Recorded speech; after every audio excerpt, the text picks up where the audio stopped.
जय श्री कृष्ण। ओम नमो भगवते वासुदेवाय नमः। आप सुन रहे हैं पौराणिक अमृतवाणी द्वारा प्रसारित मत्स्य पुराण कथा। कथा को सुनने के लिए हमारे चैनल को लाइक, शेयर एंड सब्सक्राइब करें। देवी के 108 नाम।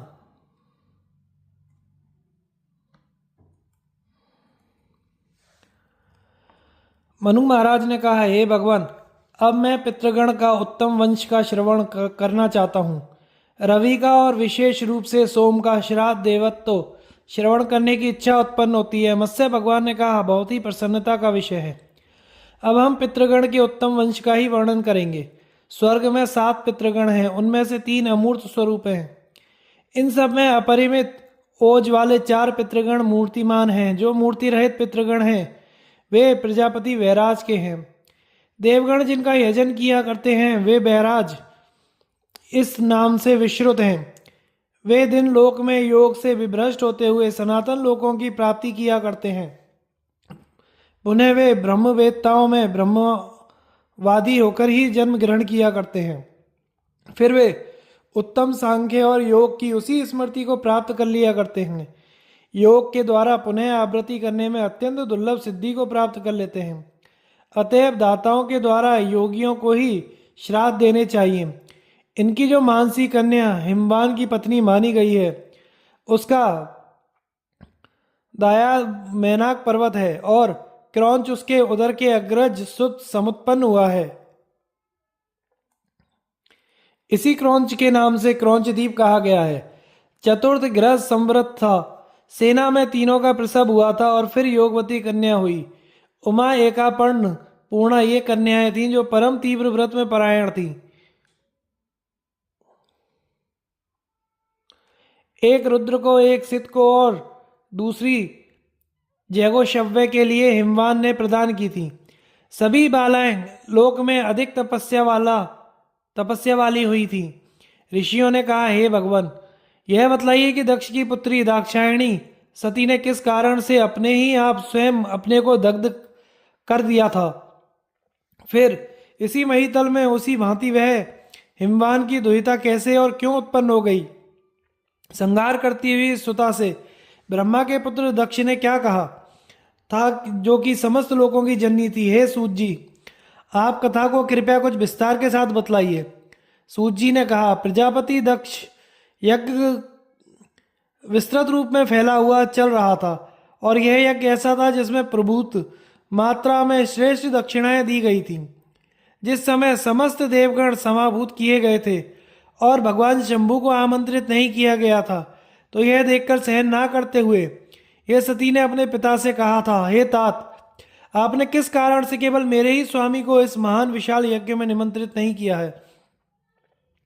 उस समय दक्ष ने उस जगदम्बा को यही उत्तर देते हुए कहा था कि वह शूलपाणी यज्ञों में सम्मिलित होने की योग्यता ही नहीं रखते हैं, अतः अयोग्य हैं, क्योंकि वह शूद्र तो संसार का उपसंहार करने वाला है, इसलिए अमंगल का भागी है।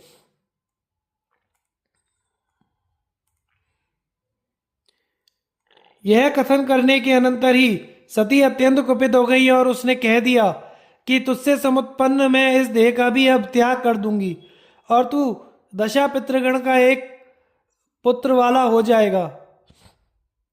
इस क्षत्रियत्व वाले अश्वमेघ में ही तुम रुद्र से ही नाश को प्राप्त हो जाओगे। बस इतना ही कहकर सती योग में समास्थित हो गई।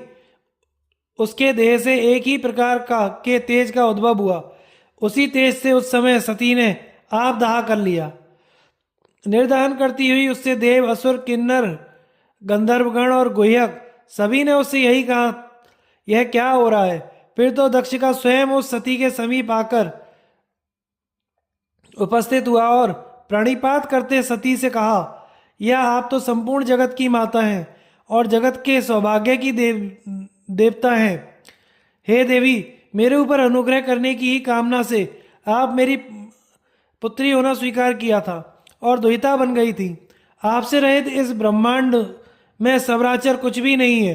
हे धर्मज्ञ, आप प्रसन्नता कीजिए और मेरा त्याग करने के योग्य आप मत बनिए। इस पर देवी ने कहा कि जो मैंने आरंभ कर दिया है वह मुझे करना ही है, क्योंकि यह परम कर्तव्य ही हो गया है। इसमें कुछ भी संशय शेष नहीं है, किंतु अब यह परमावश्यक ही है कि अब भगवान शूली के द्वारा तेरा यह यज्ञ विध्वंस हो ही जाएगा। तब उनके प्रसाद प्राप्त करने के लिए लोकों की सृष्टि के बाद से मृत्यु लोक में मेरे ही समीप में तप करना चाहिए।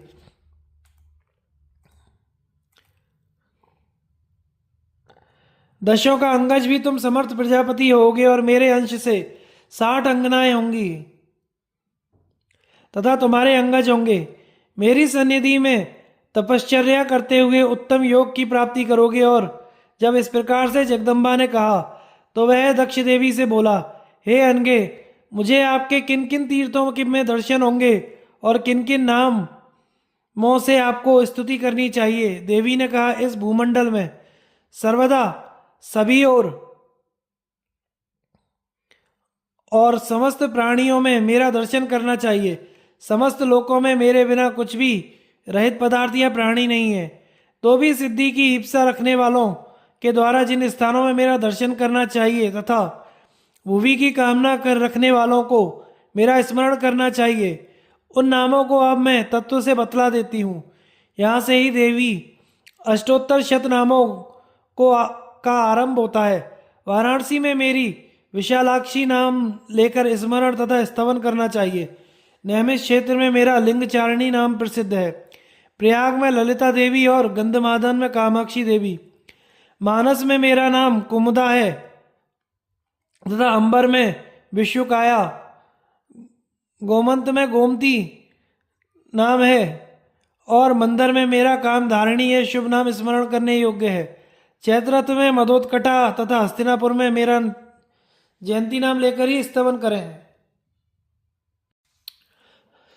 कान्यकुब्ज देश में गौरी, मलय पर्वत में रंभा, एकारंभक में कीर्तिमती तथा विश्वेश्वर क्षेत्र में मेरा नाम विश्व नाम ही लिया जाता है।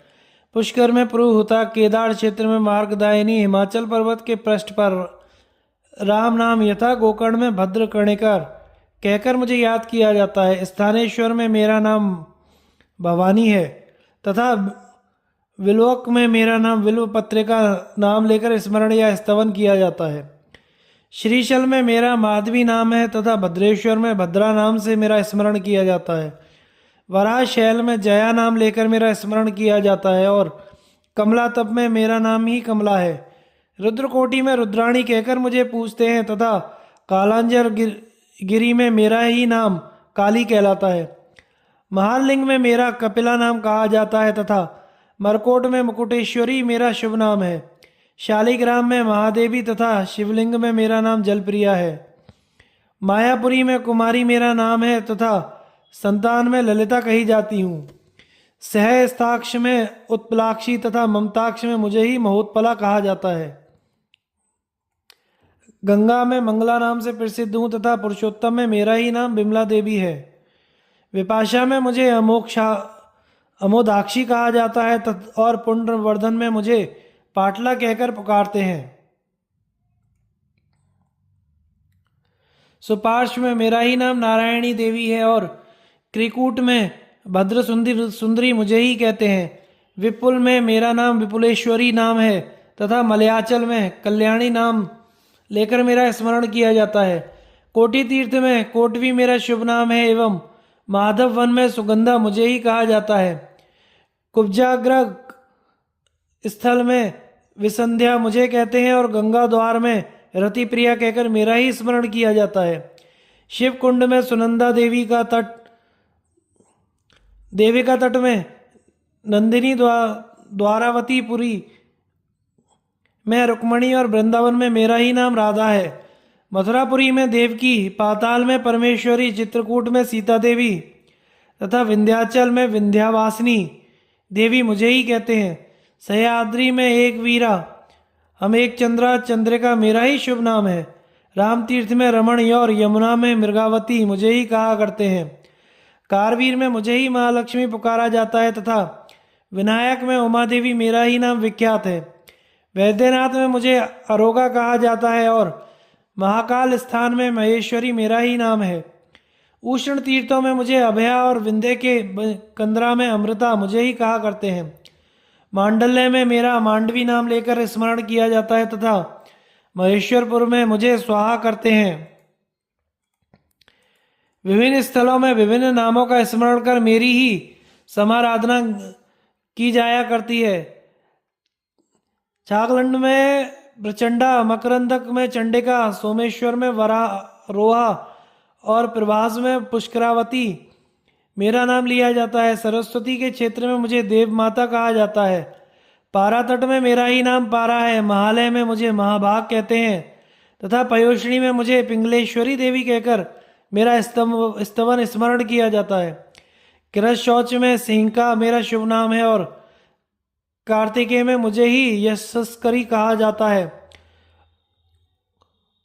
उत्पल्क वर्तक स्थान में मेरा ही लोला नाम लिया जाता है। शोण के संगम क्षेत्र में सुभद्रा नाम का स्मरण किया जाता है।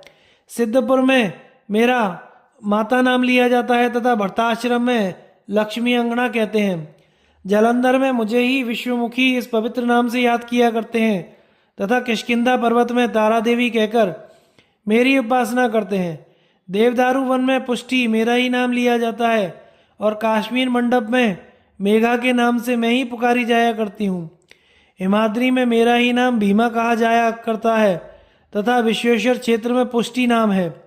कपाल मोचन में शुद्धि, कायावरोहण में गाता ही कही जाती हूँ। शंखोद्वार में धारा नाम स्मरण किया जाता है तथा पिंडारक में धृति मेरा नाम याद करते हैं। चंद्रभागा के तट में काला तथा मच्छोद में शिवकारिणी मेरा ही नाम है। वेणा में अमृता कही जाती हूँ तथा बद्री में उर्वशी कहते हैं। उत्तर कुरु प्रांत में औषधि, कुशदीप में कुशोदका, हेमकूटा में ममथा और मुकुट में सत्यवादिनी मेरा नाम लिया जाता है। अश्वत्थ से वंदनीय, वैश्रवण से आलय में निधि, वेद वदन में गायत्री यथा भगवान शिव की सन्निधि में मुझे पार्वती कहते हैं। देवलोक में जो इंद्राणी कही जाती है वह भी मैं ही हूँ और पिता में ब्रह्मा जी के मुख में सरस्वती भी मैं हूँ। सूर्य के बिंब में प्रभा मेरा ही नाम एवं स्वरूप है तथा मातृगण में वैष्णवी मैं ही कही जाती हूँ। समस्त सती नारियों में अरुंधति मेरा ही स्वरूप है। संपूर्ण रामाओं में तिलोत्तमा मैं ही हूँ। चित्त में ब्रह्मकला मेरा नाम है तथा समस्त शरीर भारियों में शक्ति मुझे ही समझना चाहिए। यह अष्टोत्तर शत उत्तम नामवली इसी उद्देश्य से कही गई है कि वह इसी बहाने से अष्टोत्तर शत तीर्थों के शुभ नाम भी बता दिए गए हैं। जो इस स्तोत्र का स्मरण करे या श्रवण करे वह सभी पापों से प्रमुक्त हो जाया करता है। ये जो उक्त तीर्थ बताए गए हैं उनमें जो भी कोई स्नान करके मेरे दर्शन किया करता है वह सभी प्रकार के पापों से विमुक्त होकर एक कल्प पर्यंत शिवपुर में निवास करता है। और जो मनुष्य उनमें पूरे समय को मेरे ही समाराधना में लगा दिया करते हैं वह तो फिर ब्रह्मशस्त्र का भी भेदन करके शंकर पद को प्राप्त किया करते हैं। जो इन अष्टोत्तर शतनामों को भगवान शिव की सन्निधि में स्थित होकर भगवान को श्रवण कराया करता है, यह भी तृतीया में या अष्टमी तिथि में श्रवण कराता है तो वह मनुष्य ब्रह्मपुत्र ही हो जाता है। गोदाम में अथवा श्राद्ध दान में जो बुध दिन प्रतिदिन देवार्चन विधि में विद्वान इसका पाठ करता है वह ब्रह्म को अधिगत हो जाता है। इस प्रकार जगदम्बा दक्ष के यज्ञ मंडप में कहती हुई अपने तेज से उस देवी ने अपने शरीर का दाह कर लिया था। समय आने पर स्वयं भू भी प्राचेतास दक्ष हो गया था। वह देवी पार्वती हुई थी जो भगवान शिव के अर्ध शरीर के धारण करने वाली थी। फिर मैना के गर्भ से समुत्पन्न हुई थी और भक्ति तथा मुक्ति दोनों के ही प्रदान करने वाली थी। इसका जप करती हुई अरुंधति ने अत्युत्तम योग को प्राप्त कर लिया था। पुरूरवा नाम वाले राजर्षि ने लोकों में विजय प्राप्ति की थी। राजा ययाति ने पुत्र का लाभ लिया था और भार्गव ने धन का लाभ प्राप्त किया था। इसी भांति अन्य भी बहुत से देवगण, दैत्यवर्ग, ब्राह्मण, क्षत्रिय, वैश्य, शूद्र आदि ने भी इसी के समाराधान से यथेष्ट सिद्धि को प्राप्त किया था। यह देवी का अष्टोत्तर शतनाम स्तोत्र जहाँ पर लिखित रूप में स्थित रहता है और देवी की सन्निधि में इसकी अर्चा की जाया करती है, वहां पर कभी भी किसी प्रकार का शोक एवं कैसी भी दुर्गति कभी नहीं हुआ करती। पितृवंश का कीर्तन।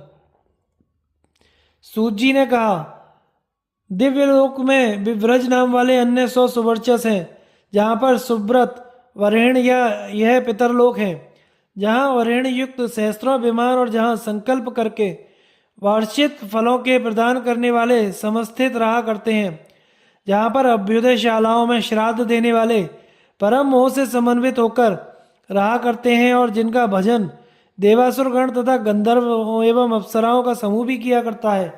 यक्ष और राक्षसों के गण भी तथा दिवलोक में देवता भी जिनका भजनार्चन किया करते हैं। सैकड़ों ही पुलस्त्य मुनि के पुत्र जो तप और योग से भी समन्वित हैं, महान आत्मा वाले, महान भाग वाले और भक्तों को अवैदान देने वाले हैं। इनकी पीवरी मानसी कन्या दिव्यलोक में विद्युत है। वह योगिनी और योग माता थी जिसने परम दारुण तपस्या की थी। उस पर जब भगवान प्रसन्न हुए और उससे वरदान की याचना करने को कहा गया तो उसने हरि से यही वरदान मांगा था।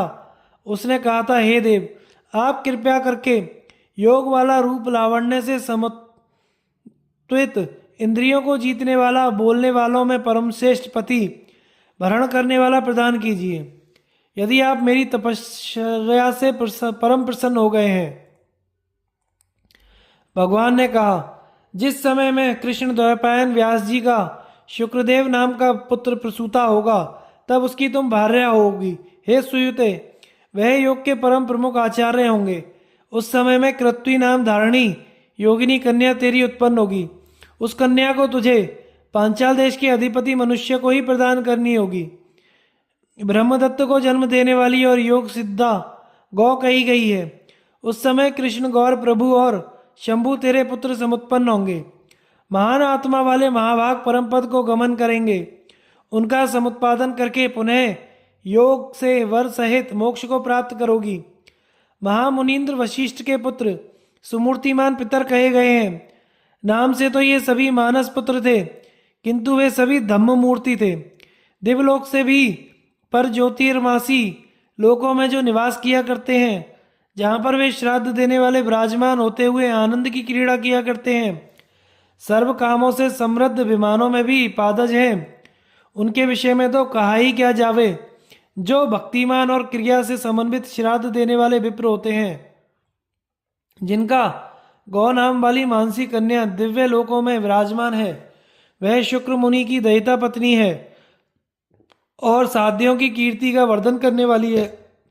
मार्तंड मंडल में मरीचि गर्भा नाम से युक्त लोक पितर, जहाँ पर अंगिरा के पुत्र हवि देते हुए स्थित रहा करते हैं, वहाँ पर तीर्थों में श्राद्ध देने वाले क्षत्रिय श्रेष्ठ जाया करते हैं। वे पितरगण राजाओं को स्वर्ग एवं मोक्ष के फल प्रदान करने वाले होते हैं। इनकी मानसी कन्या जो है यशोदा के नाम से लोक में प्रसिद्ध है। यह अंशुमान की श्रेष्ठ पत्नी थी और पंचाजन की स्नुषा थी। यह राजा दिलीप को जन्म देने वाली माता थी तथा भगीरथ राजा की पितामही थी। लोक कामों के दोहन करने का कामदूत थे, जो काम और भोग के फल देने वाले थे। सुंदर व्रत वाले सुस्वदा नाम वाले पितृगण जहाँ पर अवस्थित रहा करते हैं, वे प्रजापति कर्दम के लोकों में अजय नाम वाले हैं। वे प्रहलांगज के दायाद हैं और उनमें वैश्यगण ही भक्ति की भावना रखा करते हैं। जहाँ पर श्राद्धों को करने वाले एक साथ गए हुए देखा करते हैं।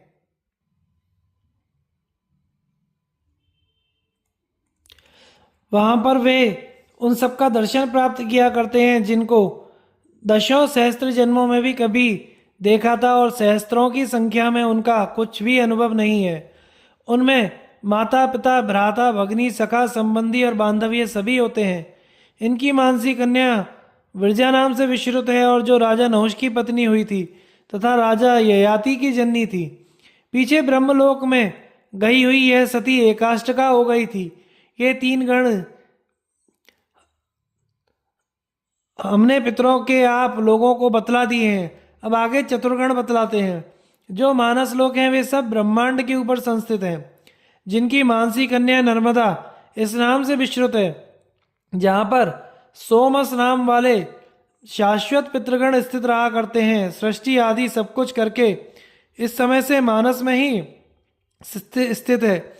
उनकी नर्मदा नाम धारिणी कन्या तो वहाँ सरित है, जो दक्षिण पथ का गमन करने वाली भूतों को पावन किया करती है। उनसे सब मनुगण और सर्गों में निर्मित प्रजा श्राद्धों का ज्ञान प्राप्त करके उनकी सर्वदा धर्म के अभाव में क्रिया करते हैं। उनसे ही पुनः प्रसाद के योग संतति को प्राप्त करने के लिए पितृगणों के आदि सर्ग में यह श्राद्ध ही विशेष रूप से निर्मित किया गया है। श्राद्ध प्रकरण। महर्षि सूत जी ने कहा, यह सब कुछ श्रवण करके मनु ने फिर भगवान केशव से पूछा कि श्राद्ध के जो अनेक काल होते हैं वे क्या हैं, और श्राद्धों के जो बहुत से भेद हुआ करते हैं वे कौन से हैं। श्राद्धों में जिन विप्रों को भोजन कराना चाहिए उनके समुचित स्वरूप क्या होने चाहिए, और जो दुजातीय गण श्राद्ध में वर्जनीय हैं उनके क्या लक्षण होते हैं। श्राद्ध दिन के किस भाग में करना चाहिए जो कि पितृगण के लिए समाचरित किया जाता है। हे मधुसूदन, किस में दिया हुआ श्राद्ध किस प्रकार से जाकर वहाँ पहुँचता है, यह भी कृपया करके बतलाइए कि श्राद्ध किस विधि विधान से करना चाहिए और यह किस प्रकार से पितृगणों को प्रसन्नता दिया करता है। मत्स्य भगवान ने कहा, श्राद्ध प्रतिदिन ही करना चाहिए। इसे चाहे तो अन्नादि के द्वारा संपन्न करें अथवा उदक के द्वारा पूर्ण करें, या पेय मूल और फलों के द्वारा भी श्राद्ध करें, जो कि पितृगण की प्रीति का सया वहन करने वाला है। श्राद्ध देने वाले का कर्तव्य है कि उसकी भावना सदा पितृगण की प्रीति को प्राप्त करने की अवश्य होनी चाहिए। नित्य नैमित्तिक और काम में इस प्रकार से 3 तरह के श्राद्ध हुआ करते हैं। अब मैं नित्य जो श्राद्ध होता है, जो अर्ध और आह्वान से वर्जित है, उसे बतलाता हूँ। उसे अदेव ही जानना चाहिए। पर्व में होने वाला पार्षण श्राद्ध कहा गया है। हे महीपते, यह पार्वण नामक श्राद्ध भी 3 तरह का कहा गया है, इसका ही श्रवण करिए। हे नराधिप, पार्वण श्राव्य में जो नियोजन करने योग्य है उनके विषय में भी सुन लीजिए। इसमें नियोजन करने के योग्य ब्राह्मण, पंचाग्नि तपने वाला, स्नातक, त्रिसुपर्ण, 6 अंग शास्त्रों के ज्ञाता, श्रोत्रिश, श्रोत्रिय पंडित का पुत्र और विधि वाक्य का विशेष विद्वान ही होना चाहिए। तात्पर्य यह है कि उपर्युक्त गुणों में से उस विप्र में कोई भी एक अवश्य गुण होना चाहिए। पार्पण श्राद्ध में वही नियोज्य होता है जो या तो सर्वज्ञ हो या वेदों का वेदता, मंत्र शास्त्री, ऐसा जिसके वंश का पूर्ण ज्ञान हो, सुंदर कुल में समुत्पन्न पुराणों का ज्ञाता, धर्म का ज्ञान रखने वाला, वेदों का स्वाध्याय करने में तथा मंत्र जाप में तत्पर हो।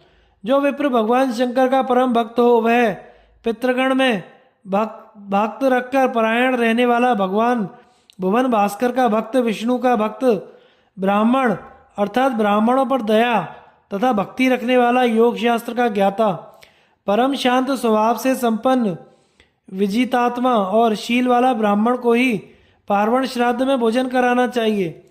यदि दोहित्र प्राप्त हो तो यत्न पूर्वक उसे ही भोजन करावे अथवा आर्य मित्र के गुरु वर्ग को भोजन कराना चाहिए। विद्यति मातुल बंधु ऋत्विक आचार्य सोमक, वह जो वाक्य का व्याकरण करता हो, वह जो आधार के विषय में मीमांसा कर सकता हो, सामवेद के स्वरों की विधि का ज्ञाता, पाणिक्त, पावन, सामक, ब्रह्मचारी, वेद से युक्त अथवा ब्रह्म का वेदता, इनमें से कोई भी जिस श्राद्ध में भोजन किया करता है वह वही उत्तम प्रकार का श्राद्ध है और वही परमार्थ का वेदता श्राद्ध दाता होता है। इतने प्रकार के जो ब्राह्मण बतलाए हैं उन्हीं में से किन्हीं को प्रयत्न पूर्वक भोजन श्राद्ध में कराना चाहिए। वे भी बतलाए जाते हैं जो श्राद्ध में वर्जित विप्र होते हैं, उनको भी मुझसे ही जान लो। जो ब्राह्मण तो है किंतु किसी कर्मवश पतित हो गया हो, उसे वह जो अविश्वस्त हो, क्लीम, पिशुन, विगत या विशेष अंग वाला रोगी, कुंखी, कृष्ण वर्ण वाले जिनके दांत हों, वह कुंड, गोलक और अश्वपालक ये ब्राह्मण श्राद्ध में वर्जित हैं। पति के रहते हुए परपुरुष से समुत्पन्न और पति के मृत होने पर परपुरुष से उत्पन्न कुंड और गोलाक संज्ञा वाले होते हैं। परिवित्ति, नियुक्ता, प्रमत्त, उन्मत्त, दारुण, वैद्राली, वरु के समान वृत्ति वाला, दंभी, देवलक आदि विप्र भी श्राद्ध में वर्जित होते हैं। जो किए हुए उपकार को नहीं मानने वाले हैं, ईश्वर की सत्ता को नहीं मानने वाले, मलेक्षों के देश में निवास करने वाले, त्रिशंकु, बर्वर, द्रावानीत्र, द्रविड़, कोकर्ण में सब विप्र श्राद्ध के नियोजन के योग्य नहीं है और वर्जित हैं। श्राद्ध के समय में जितने भी लिंगधारी हैं सभी को विशेष रूप से वर्जित कर देना चाहिए। पहले दिन में या उससे भी पूर्व दिन में श्राद्ध में ब्राह्मण को निमंत्रण दे देना चाहिए और परम विनीत भाव से संपन्न होते हुए निमंत्रित करें। जो ब्राह्मण श्राद्ध में निमंत्रित होते हैं, पितृगण उन्हीं द्विजों पर उपस्थान किया करते हैं। वे वायुभूत होते हुए उनका ही अनुगमन किया करते हैं। अतः जब वे समासीन होवें तो उनकी उपासना करें। दक्षिण दु का लाभ आलभन करके मैंने आपको निमंत्रित किया है। इस रीति से निमंत्रित करके पितृ गंधर्वों को नियमों का श्रवण कराना चाहिए। उस ब्राह्मणों से प्रार्थना करते हुए श्राद्धकर्ता को कहना चाहिए कि आप लोगों को क्रोध से रहित, शौच में परायण और निरंतर ब्रह्मचर्या का परिपालन पूर्व रूप से करने वाला होना चाहिए। मैं श्राद्ध का करने वाला हूँ। मुझे भी पितृयज्ञ को पूर्णतया संपन्न करके, जिसका नाम तर्पण है, जो अग्नि मान है, उसे इंद्रुक्षय में परम प्रसन्नता से पिंडांबर दायक श्राद्ध करना चाहिए। जो स्थल दक्षिण दिशा की ओर हो उसे ही गोने से उपलिप्त कर लेना चाहिए। वहीं पर परम भक्ति की भावना से पूरित होकर श्राद्ध का समाचरण करना चाहिए, अथवा गोष्ठ में श्राद्ध करने का उत्तम स्थल रखें या किसी भी जलाशय की सन्निधि में श्राद्ध का समाचरण करें। जो अग्निमान अर्थात सानिक हो उसे पिंजे चारुक का साम मुष्टियों से निर्वपण करना चाहिए। मैं पितृगण के लिए निर्वपण करता हूँ, यह कहते हुए सभी को दक्षिण की ओर न्यस्त करना चाहिए। इसके उपरांत आगे निवपित्रय अभिधार्य को करना चाहिए। वहाँ पर 3 दर्वी करें। वे चाहे खदिर निर्मित हो या रजत से समन्वित हो। रत्नी मात्र, परिशलक्ष्म और 1 हाथ के आकार वाला उत्तम होना चाहिए। जल का पात्र, कांस्य, मेक्षण, समिधा, कुशा, तिल पात्र, सुंदर वस्त्र, गंध, धूप, अनुलेपन, इन समस्त पदार्थों का अपसव्य में धीरे धीरे दक्षिण की ओर ही आहरण करना चाहिए। इस रीति से सबका समासाहन करके भवन में अगले भाग में भूमि में, जो कि गोमय से उपलिप्त की हुई है, उसमें गोमूत्र से मंडल करें और फिर वापस व्यवत पुष्पों के सहित अक्षतों से उसका अभ्यर्चन करना चाहिए। यही सब श्राद्ध करने के स्थल पर करके ही श्राद्ध का समारंभ करें। जब विप्रगण जो श्राद्ध में निमंत्रित किए गए थे उस स्थल पर पदार्पण करें तो उनकी बारंबार वंदना करके सर्वप्रथम उनके चरणों का प्रक्षालन करना चाहिए। विधान पूर्वक दर्भों से समन्वित उपक्लशित आसन है, उन पर उन विप्रों को जिन्होंने जल से अपना उपस्पर्शन कर लिया है उपयेशित करें और अनुमंजन करना चाहिए। देव कृत्य में 2 तथा पितृकृत्य में 3 अथवा इन दोनों में ही एक ही विप्र को निमंत्रित करना चाहिए। इन्हीं ब्राह्मणों को भोजन करावे। चाहे कोई आर्थिक पूर्ण समर्थता भी क्यों ना रखता हो, श्राद्ध कर्म में बुद्ध पुरुष को इससे अधिक विस्तार नहीं करना चाहिए। है पूर्ण नियोजन करके इसके अनंतर ही बुद्ध पुरुष को चाहिए कि निमंत्रित विप्रों को अर्धय आदि उपचारों से उपसेवित करे। विप्र को विधि के अनुसार ही उन निमंत्रित विप्रों से अनुज्ञा प्राप्त करने में अग्नि में कृत्य का आरंभ करना चाहिए। अपने गृह सूत्र के विधान के अनुसार ही कांस्य पात्र में चरु को कर लेवे, फिर अग्निंत सोमयम इनसे बुद्ध पुरुष को आच्यायन करना चाहिए। जो एकाग्नि द्विजोत्तम हो उसे दक्षिणाग्नि में अथवा प्रीतीत में यज्ञोपवीत होते हुए पर्युक्षण आदि का निर्वर्तन करना चाहिए। इसलिए सबका ज्ञान रखने वाले पुरुष को प्राचीनावीति होकर ही करना चाहिए। उस हविशेष में 6 पिंडों की रचना करके फिर उधर देवे और तिलों के सहित उदक को संध्या पाणी के से ही उदक पात्रों के द्वारा देना चाहिए।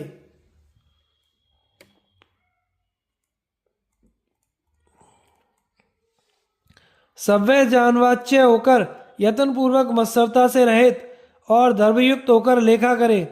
फिर यत्न के साथ दक्षिणाभिमुख होकर उदरवी को हाथ में रखकर निर्वायों में अवनेजन करना चाहिए। एक एक पिंड को रखकर अनुक्रम से संपूर्ण दर्भों में विनीत करे और उन दर्भों में उस समय नास और गोत्र का भी कीर्तन करते हुए यह क्रिया संपन्न करनी चाहिए।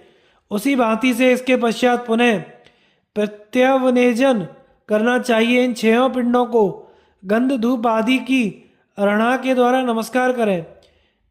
यथोचित जो वेद के मंत्र हैं उनके द्वारा इसी प्रकार से उन सबका आह्वान करना चाहिए। जो एकाग्नि हो उसका एक ही होना चाहिए तथा निर्वापोदक क्रिया भी वैसी ही होवे। इसके अनंतर यह सब संपादित करके उसे अंतर में कुशों में उनकी पत्नियों के लिए अन्न देना चाहिए और इनके लिए भी उसी भांति पिंड आदि में आवाहन और विसर्जन करने चाहिए। इसके पश्चात उन्हें ग्रहण करके पिंडों में से सब मात्रा क्रमेण अर्थात क्रम पूर्वक उस श्राद्धदाता पुरुष को यत्न पूर्वक उन्हीं विप्रों को सर्वप्रथम खिला देना चाहिए। जिस अन्न से जो मात्रा वहां पर धृत की गई है दुजातीय गण उसका भक्षण करते हैं। इसको अनवाहनक कहा जा गया है। इस कारण से उस चंद्र के संक्षय में पहले पविनी के सहित तिलोदक को उनके हाथ में देकर फिर एशाम स्वधा अस्तु अर्थात इनको स्वधा होवे यह सुख से बोलता हुआ उस पिंड का अग्रभाग देवे। फिर सर्वदा मिष्ट तथा पूर्त मंत्र की प्रशंसा का वर्णन करते हुए उनको भोजन कराना चाहिए। उस समय में क्रोध की भावना को सर्वदा वर्जित कर देना चाहिए और श्री हरि नारायण का स्मरण करते हुए यह सब कर्म संपन्न करें। यह सब जान लेवे कि विप्र भोजन से पूर्णतया तृप्त हो गए हैं तो फिर सार्वजनिक विकिरण करना चाहिए। उदक के सहित अन्न को उद्धृत करके भूमि में जल का प्रक्षेपण करे। जब विप्र साचांत हो जावे तो उन्हें पुनः जल पुष्प अक्षत और उदक देवे। स्वस्ति वाचन सर्व का पिंडों के ऊपर में समारण करना चाहिए। सब देवायन करें अन्यथा श्राद्ध का नाश हो जाता है। फिर ब्राह्मणों का विसर्जन करके उनकी प्रदक्षिणा करें। दक्षिण दिशा की ओर आकांक्षा करते हुए मनुष्य को पितृगण से याचना करनी चाहिए कि आप सब दाता हैं और हमारे वेदों तथा संतति का अभिवर्धन करें। पितृगण से करबद्ध होकर परमरत भावना से यह भी याचना करें कि आप ऐसी कृपा करें कि हमारे हृदय से कभी श्रद्धा का वैगमन ना होवे और हमारे हृदय में बहुत अधिक दातृत्व शक्ति की वृद्धि होवे। हमारे पास अत्यधिक अन्न होवे और उसे अतिथिगण प्राप्त करते रहें। हम लोगों से याचना करने वाले लोग होवें जिनकी याचनाओं की पूर्ति हम किया करें और हम कभी भी किसी से याचना करने वाले ना बने। ऐसी ही कृपा आप लोग करें, ऐसा ही हो जावे। इसी को अनवाहार्य पार्वण श्राद्ध कहा गया है। जिस प्रकार से हिंदू के संक्षय में इसे कहा गया है उसी भांति अन्यत्र भी इसको कहा जाता है। इन पिंडों की फिर गौ अजा विप्रों को दे देना चाहिए अथवा इनको किसी पवित्र जलाशय में या अग्नि में प्रसिप्त कर देना चाहिए। विप्रों के आगे विकिरण करते हुए अथवा पक्षियों को खिला देना चाहिए। पत्नी को मध्यम पिंड का प्राशद विनय से समन्वित होकर करना चाहिए। इसमें पितृगण संतान के वर्धन करने वाला गर्भ रख दिया करते हैं। जब तक विप्रगण वहां से विसर्जित ना होवें तब तक उनका उच्छिष्ट वैसे ही स्थित रहना चाहिए। इस पितृकर्म के साग संपन्न होकर निवृत्त हो जाने के पश्चात पति वैश्वदेव करना चाहिए। इसके अनंतर अपने समस्त इष्ट मित्रों तथा बंधु बांधवों के साथ मिलकर परम शांत भाव से युक्त हो उस पितृ सेवा अन्न को खावें। श्राद्ध करने वाले पुरुष को उसी दिन में दूसरी बार भोजन करना, मार्ग का गमन करना, यान में समारोहण करना, विशेष श्रम का कार्य करना या मैथुन नहीं करना चाहिए। इस भांति श्राद्ध भोजन करने वाले विप्र को भी इन नियमों का परिपालन करना चाहिए तथा दोनों को ही इनका विसर्जन कर देना चाहिए। श्राद्ध वाले दिन में स्वाध्याय भी ना करें तथा किसी प्रकार का कलह और दिन में निद्रा भी ना लेवें और सर्वदा इसका ध्यान रखना चाहिए। इसी विधि विधान से यहाँ पर श्राद्ध का निरूपण करना चाहिए। कन्या राशि कुंभ, दौर वृष राशि पर सूर्य के स्थित होने पर सर्वदा कृष्ण पक्षों में ही श्राद्ध देना चाहिए। सापिंडीकरण से आगे ही जहाँ जहाँ पर श्राद्ध देना चाहिए जो साधिक हो उसे भी इसी विधान से श्राद्ध देना चाहिए। साधारण अभ्युदय कीर्तन,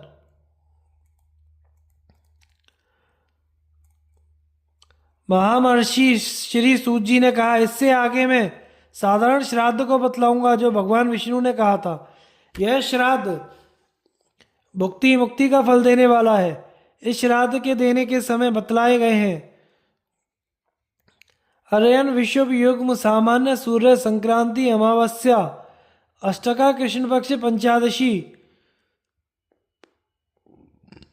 आर्धा मघा रोहिणी द्रव्य ब्राह्मण संगम गजत छाया व्यक्ति पात विष्टि वैधृतिवार वैशाख की तृतीया कार्तिक मास की नवमी तिथि माघ की पंचमी नवस्य मास की त्रयोदशी से युगादय दिए हुए श्राद्ध को अक्षय करने वाले कहे गए हैं। उसी भांति मनवंतर के आदि में विशेष ज्ञान रखने वाले पुरुष को श्राद्ध देना चाहिए। अश्वयुग की शुक्ल पक्ष की नवमी तिथि तथा कार्तिक में द्वादशी तिथि चैत्र और भाद्रपद मास की तृतीया तिथि फाल्गुन की अमावस्या और पौष मास की एकादशी तिथि आषाढ़ की भी दशमी तथा माघ मास की सप्तमी तिथि श्रावण की अष्टमी कृष्ण पक्ष वाली आषाढ़ी पूर्णिमा तथा कार्तिक की फाल्गुनी चैत्री और ज्येष्ठ की सीता पक्ष पंच और मनवंतर में दिए हुए श्राद्ध के अक्षय करने वाली तिथियां हैं। मनवंतर के आदि में जिस तिथि में दिवाकर रथ में विराजमान होते हैं वह माघ मास की सप्तमी तिथि है, अतः वह रथ सप्तमी भी कही जाती है। इस तिथि में यदि कोई प्रयुक्त मनुष्य अपने पितृ के लिए तिलों से विमिश्रित जल मात्र भी समर्पित कर देता है तो ऐसा मान लिया जाता है कि उस व्यक्ति ने 1 सहस्त्र वर्ष तक का श्राद्ध कर लिया है। इस रहस्य को पितृगण ही कहा करते हैं। वैशाखी पूर्णिमा में नवरागों में उत्सव महालय में तीर्थ देवायतन और गोष्ठ में दीप उद्यान गृह में तथा परम विविक्त और एकांत और गोमय से उपलिप्त स्थल में विशेष ज्ञाता पुरुष को पितृगण के लिए श्राद्ध देना चाहिए। पूर्व या पर दिन में ही नियोजन के योग्य अधिकारी विप्रों को विनीत आत्मा वाला परम विनम्र होकर निमंत्रित कर देना चाहिए। जो भी विप्र श्राद्ध के निमंत्रित किया जावे वे शील व्रत और गुणों से युक्त तथा वह एवं रूप से समन्वित होने चाहिए। देव में 2 और पैत्रय में 3 ही विप्रों को श्राद्ध में निमंत्रण देना चाहिए अथवा इन दोनों में एक ही विप्र को निमंत्रित कर देना चाहिए। चाहे कोई कितना भी अधिक समृद्धशाली क्यों ना हो, जिसे धन के अधिक व्यय होने की कुछ भी परवाह ना हो, तो भी श्राद्ध में विस्तार करने के लिए प्रसज्जित नहीं होना चाहिए। विश्व देवों को यवों के तथा पुरुषों के द्वारा अभ्यर्चन करते हुए पहले आसन ग्रहण करना चाहिए। 2 पात्रों की स्थापना करके दर्भ और पवित्री के सहित जल से उन्हें पूरित करें तथा शन्नो देवी इत्यादि मंत्र के द्वारा जल करना चाहिए। यवो असीति इत्यादि मंत्र को उच्चारण करते हुए यवों को भी डाल देवें। गंध और पुष्प से वैश्वदेव का भली भांति पूजन करके प्रतिविन्यास कर देना चाहिए। विश्व देवास इत्यादि मंत्रों के द्वारा आह्वान करके यवों को विकर्ण करना चाहिए। गंध पुष्पों से समलंकृत करके या दिव्य इत्यादि मंत्र को बोलते हुए जल का उत्सर्ग करें।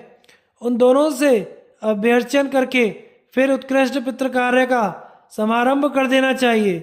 आदि में दवासन देकर 3 पात्रों को पूरित कर देवे और आदि में उन पात्रों को पवित्री के सहित करके फिर शन्ना देवी रविष्ठेय इत्यादि मंत्र के द्वारा जल का क्षेपण करना चाहिए। तिलोअस्ति मंत्र को पढ़ते हुए तिलों का क्षय करें और फिर गंध पुष्प आदि का क्षेपण करना चाहिए। पात्र को वनस्पतियों से पूर्ण तथा पूर्ण में कर देवे अथवा जलज करके और सागर दंभ संभव कर देवे।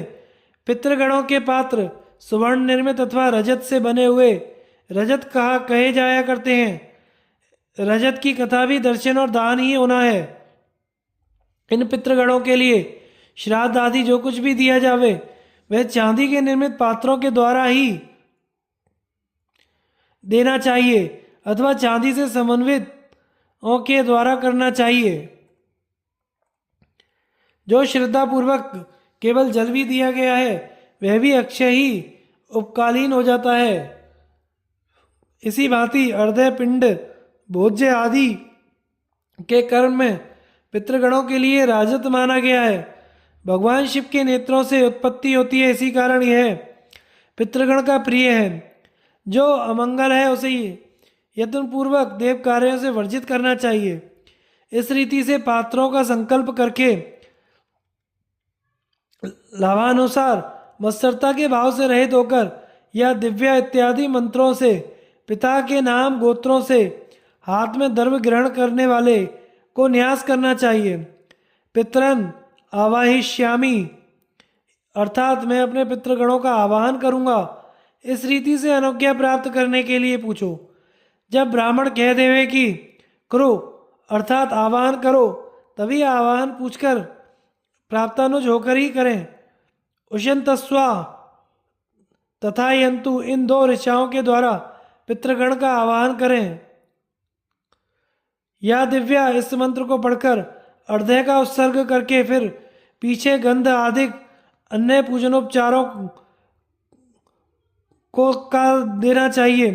हाथ से पूर्व में उस जल को देकर आदि से संश्रब को पितृगण के पात्र में रखकर उत्तर की ओर नियुब्ज न्यास करना चाहिए। पितृभ्या स्थनमसी इस मंत्र से रखकर परिशेचन करें। वहां पर भी पूर्व की ही भांति मात्सर्य से रहित होकर अग्नि कार्य करना चाहिए।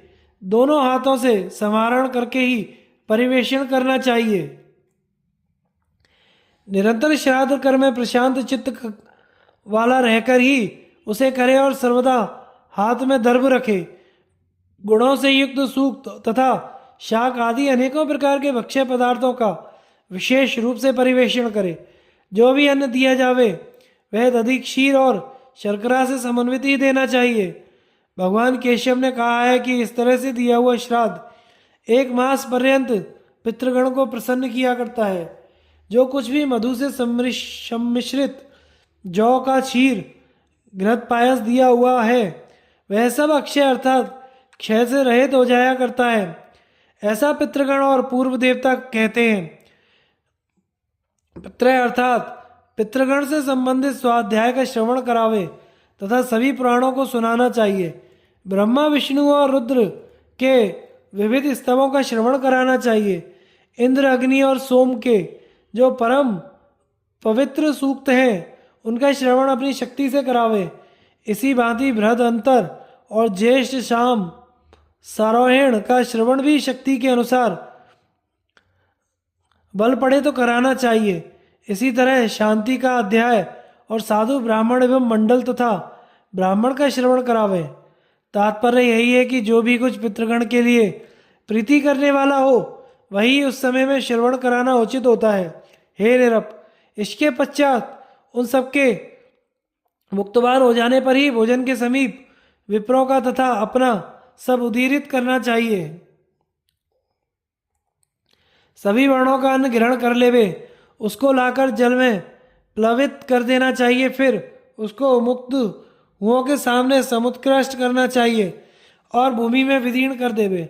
जिस समय में भूमि में अन्न को विकीर्ण करके करे उस समय में अग्नि दग्धास्तु ये जीवाप्य अप्य दग्धा कुलेमम भूमि इत्यादि मंत्र का मुख से समुच्चारण करना चाहिए।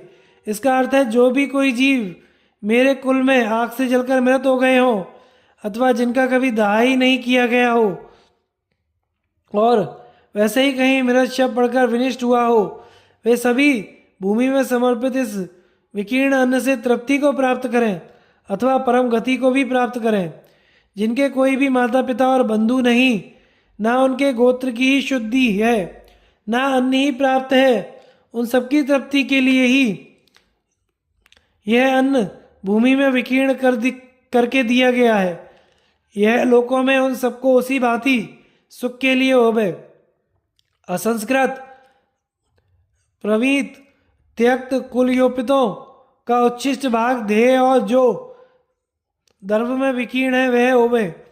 जिस समय यह समझ लेवे कि भोजन करके विप्र प्राय तृप्त हो चुके हैं, तब एक बार विप्र के कर में भोजन उदक देना चाहिए। गौमय और गौमूत्र के द्वारा उपलिप्त भूमि के पृष्ठभाग में उन दर्भों को निधापित कर देवे, किंतु विधि पूर्वक दक्षिण की ओर ही उनके अग्रभाग होना चाहिए। ऐसा ही प्रयत्न पूर्वक करें। सभी वर्णों वाले पुरुष के अन्न से पितृयज्ञ की भांति पिंडों की रचना करनी चाहिए। मानव को अवनेजन पूर्वक नाम और गोत्र के द्वारा गंध धूप आदि आदिक सभी समर्पित करें और फिर प्रत्यवनेजन करना चाहिए। सभ्य पाणी से जानववाच्य करे। इसके अनंतर पितृ को प्रदक्षिण में लाकर दर्भयुक्त हाथ से विधि पूर्वक वह करना चाहिए। उसी तरह दीपक का प्रज्वलन करे और बुद्ध पुरुष को पुष्पार्चन करना चाहिए। इसके पश्चात उन विप्रों के आचांत होने पर और आचमन करके एक एक बार जल देवे। इसके अनंतर पुष्प और अक्षतों को तथा अक्षय उदक जो तिलों के सहित हो नाम गोत्र का उच्चारण करके देना चाहिए तथा शक्ति के अनुसार दक्षिणा भी देवे।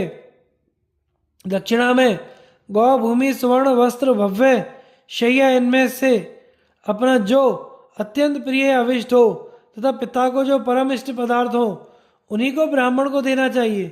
दक्षिणा आदि को देने में वित्त शाठ्य से रहित होकर ही पितृगण की प्रीति प्राप्त करता हुआ संकीर्णता दूर रहकर करे। इसके उपरांत वह विश्व देवों में प्रेरणा करने वाला सौदा का वाचक करे। यह सब समर्पित करके बुद्ध पुरुष को पूर्व की ओर मुख वाला होकर विश्व देवों से आशीर्वाद का प्रतिग्रहण करना चाहिए। फिर दोषों के द्वारा पितृगण अधेर होवे इस प्रकार से कहा हुआ श्राद्ध करता हो। फिर उनके द्वारा कहा जावे हमारा गोत्र वृद्धिशील होवे। इसके अनंतर हमारे दातागणों का वर्धन होवे। इस प्रकार से यह कहना चाहिए। ये सभी आशीर्वाद सत्य होवे। उनके द्वारा पुनः यह कहा जावे कि अवश्य सत्य हो। भक्ति भाव से पिंडों की उद्धृत करके स्वस्ति वाचन करना चाहिए। जब तक उस श्राद्ध के स्थल से ब्राह्मण लोग विसर्जित होवें तक उनके भोजन की का उच्छृष्ट उसी दशा में स्थित रहना चाहिए। इसके अनंतर गृहबली करें। यह इतनी धम्म की व्यवस्था होती है। जो भूमि पर गिरा हुआ उपक्षेपण है वह जो जिव्य न हो तथा आस्तिक हो, ऐसे दास वर्ग के लिए ही वह पितृभाग्य देह कहा गया है। हे नराधिप, पितृगण के द्वारा यह सदा आप्यायन तृप्त होने के पहले ही निर्मित किया गया है। यह सभी के लिए है, चाहे वे पुत्र पूरित हों या सपुत्र हों या स्त्रियां हों। इसके अनंतर उनके आगे स्थित होकर उदक पात्र को परिग्रहित करके बाजे बाद यह जब करता हुआ कुशा के अग्रभाग से पितृगण का विसर्जन करना चाहिए।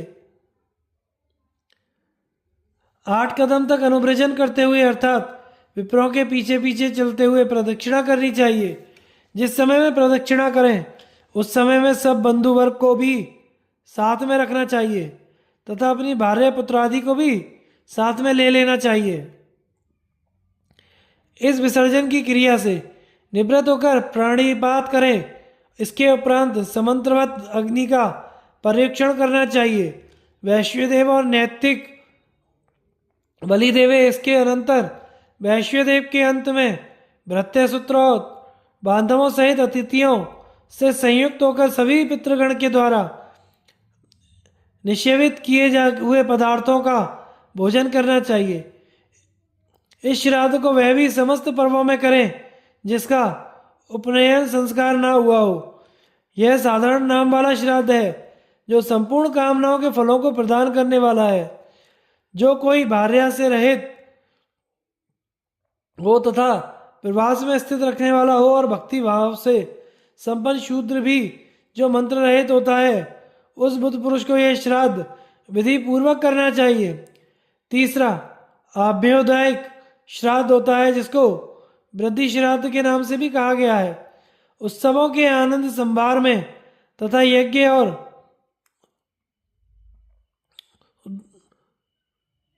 उद्धार में आदि के मंगलमय समय में सर्वप्रथम मातृगण का अभ्यर्चन करना चाहिए।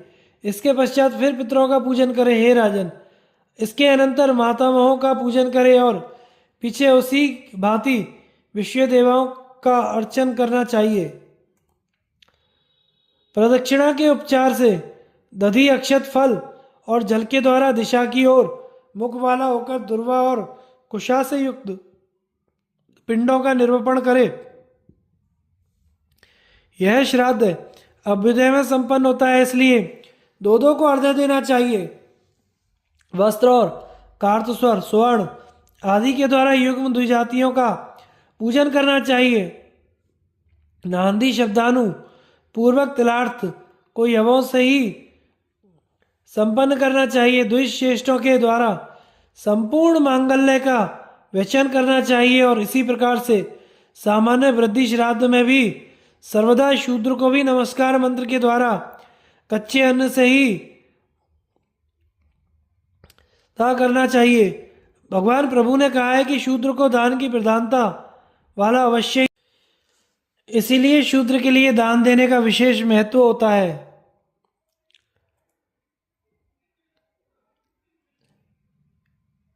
एकोदिष्ट श्राद्ध प्रकरण। महर्षि प्रवर सूत जी ने कहा, अब तक पार्वण तथा साधारण श्राद्धों आदि का वर्णन किया है जिनके साथ आभ्योदायिक श्राद्ध को भी बतला दिया गया था। अब एकोदिष्ट श्राद्ध के विषय में बतलाते हैं जिसे भगवान चक्रपाणी ने कहा है। पुत्रों के द्वारा माता पिता के मृत हो जाने पर जिस प्रकार से आशौच करना चाहिए यह सभी कहा जाता है। ब्राह्मण में मृतक अशौच 10 दिन का माना जाता है, क्षत्रियों में 12 दिन का तथा मृतका शौच होता है और वैश्यों में 1 पक्ष का यही अशौच हुआ करता है। शूद्रों में जो भी सपिंड होते हैं 1 मास का अशौच रहा करता है। जो बालक चूड़ा संस्कार से रहित हो के आशौच 1 निशा का या अधिक से अधिक 3 रात्रि का ही कहा गया है। सर्वदा जिस प्रकार से विभिन्न वर्णों में मृत का शौच होता है उसी भांति जनन में भी हुआ करता है तथा अस्थियों के संचय करने से ऊर्ध्व में अंग स्पर्श का विधान है। प्रेत के लिए पिंडों का दान 12 दिन समाचरण करें। उसका यमपुरी के मार्ग का पथे कहा गया है, अर्थात मार्ग भोजन है, क्योंकि यह उसको महान प्रीति का करने वाला हुआ करता है। इसलिए यह सुसिद्ध है कि 12 दिन तक प्रेत प्रेतों के पुर में नहीं पहुंचाया जाता। वह प्रेत 12 दिन तक अपने घर को, पुत्र को और भार्या को बराबर देखता रहता है। इसलिए 10 रात्रि पर्यंत आकाश में अर्थात पीपल आदि वृक्ष पर वह जलकुंभ रखना चाहिए, अर्थात जल का घट भरे। यह सब प्रकार के दाह की उपशांति के लिए और मार्ग के श्रम का विनाश करने के लिए ही होता है। इसके पश्चात 10 रात्रि समाप्त हो जाने पर 11वें दिन एकादश द्विजों को और क्षत्रिय आदि को सूतक के अंत में अयुक्तों द्विजों को भोजन कराना चाहिए। दूसरे दिन में उसी तरह फिर से एकोदिष्ट श्राद्ध करें। आवाहन अग्नि में विधान से दैवीन करे, एक पवित्री, एक अर्ध और एक पिंड का किया जाता है। उपतिष्ठताम इत्यादि के द्वारा पीछे तिलोदक देना चाहिए। स्वादित विकिरेत इसको बोले और विसर्ग में अविरम्यताम यह बोलना चाहिए। शेष सभी पूर्व की भांति इस पिता के श्राद्ध में भी वेदों के ज्ञाता पुरुष को करना चाहिए। सपिंडीकरण के पश्चात ही प्रेत पार्वण श्राद्ध ग्रहण करने का हकदार हुआ करता है। वृद्धि पर्वों में योग्य और फिर गृहस्थ होता है। सपिंडीकरण श्राद्ध में देह पूर्व का नियोजन करना चाहिए। वहाँ पर पितृगण का ही अधिवास करें और प्रेत का पृथक विनिर्दिष्ट करना चाहिए। गंध, उदक और तिलों से युक्त 4 पात्रों को वहाँ रखना चाहिए। अर्ध के लिए पितृपात्रों में प्रेत पात्र का प्रसंचन करें।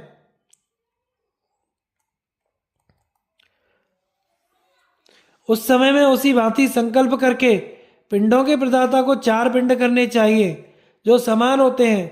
2 से जो अंत है उसका 3 भागों में विभाजन करें और जो चौथा है उसका पुनः कदाचित इससे नीचे ना होवे।